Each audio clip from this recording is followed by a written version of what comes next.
A decade has passed since the world fractured. In the 10th year of this bleak new era, the remnants of humanity are locked in a grim ballet of survival, where the ultimate price is often to consume one another. We meet Jake, a young man whose fear drives him into the shadows of a secluded forest cabin at the sight of approaching strangers, unaware that these are the very specters he summoned with his recklessness the day before. The narrative shifts, pulling us back to a hunt with Jake and his father. A successful shot on a wild boar turns to frustration as their prize vanishes into an impassable swamp.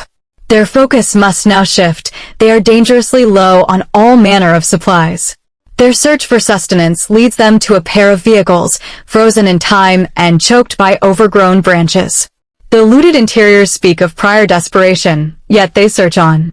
While his father scrounges for a dropped cigarette, Jake discovers a packet of expired biscuits. But in his haste, his hand slips and the car's horn blares through the woods. A pack of feral dogs materializes from the trees. In a flash of panicked instinct, his father shoves Jake into the back seat, slams the trunk, and dives into the driver's seat. They hold their breath, shielded by metal and luck, as the monstrous canines pass them by. The next day, the consequence arrives. A commotion outside sends a jolt of terror through Jake. A large party of strangers is marching on their sanctuary. He scrambles back into the hut, a frantic mess, not yet connecting his mistake to this invasion. Peering through a crack in the door, the sight of the approaching mob paralyzes him with fear, and he collapses. His father, awakened by the noise and seeing the pure terror on Jake's face, understands instantly. The time for peace is over. A confrontation is unavoidable. He acts with grim purpose, packing vital medicine into a backpack and thrusting it at his stunned son. They escape through the back, but Jake's injured wife cannot keep pace. The father makes an unthinkable choice. He conceals his son and daughter-in-law in the foul depths of a septic tank and turns to face the approaching killers alone. His valiant effort fells a few, but he is ultimately overwhelmed, brought down by a savage club strike and executed without mercy. From their hidden vantage point, Jake and his wife are forced to watch the horrific end of their protector, stifling their screams of anguish lest they be discovered. The marauders descend upon the hut, stripping it of anything useful. One discovers the dropped backpack and, within it, the priceless medicine, the only defense against the bacterial plague ravaging this broken world. The very cure Jake's wife desperately needs is now in the hands of his father's murderers. As the group passes the septic tank, the leader's sharp eyes spot the cover. He tries to lift it, but Jake, with every ounce of his strength, holds it shut. The leader's curiosity is thwarted by the overwhelming stench, granting the hidden pair a precious reprieve. The hut is a ransacked shell. All their painstakingly gathered supplies are gone. Worse, his wife's condition has deteriorated. Her wound is festering as she lies unconscious. Jake is adrift in helplessness, a dark thought of mercy killing flickering and dying in his mind. After witnessing his father's death, he cannot lose her too. A new resolve hardens within him. He will get that medicine back. Leaving her with the last of their water and a barricaded door, he sets out, following the grisly trail of his father's blood. He ventures into the frostbitten wilderness, clad only in a t-shirt. Fatigue eventually claims him, and he collapses, his limbs numb. As his consciousness fades, he sees the wraith-like figure of a small boy. Rallying his last reserves, Jake follows.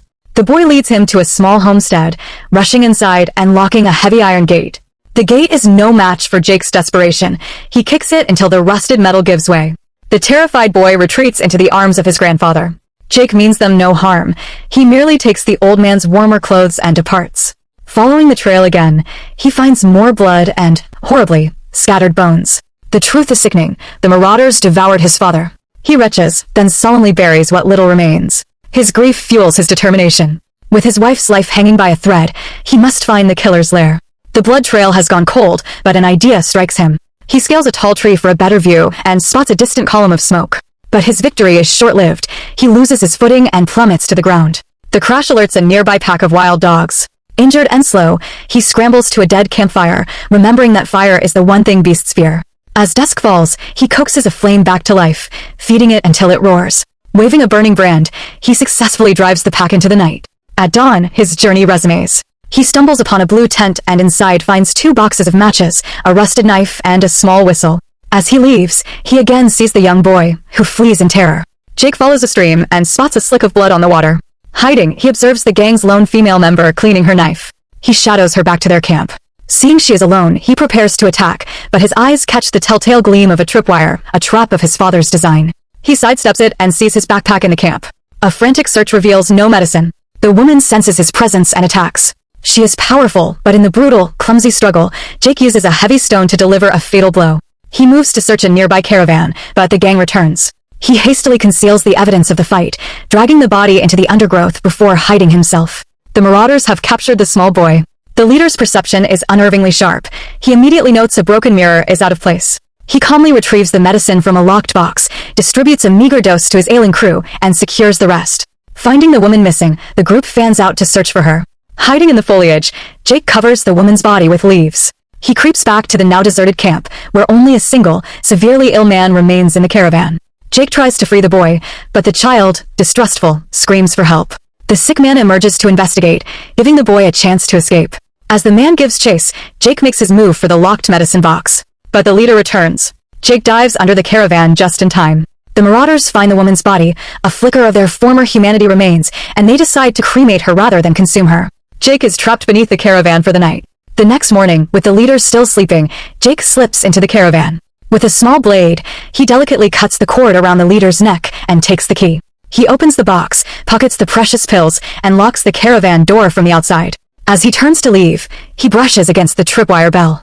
The jingle awakens the leader, who flies into a rage. He smashes through the door as Jake flees. A frantic pursuit erupts through the forest.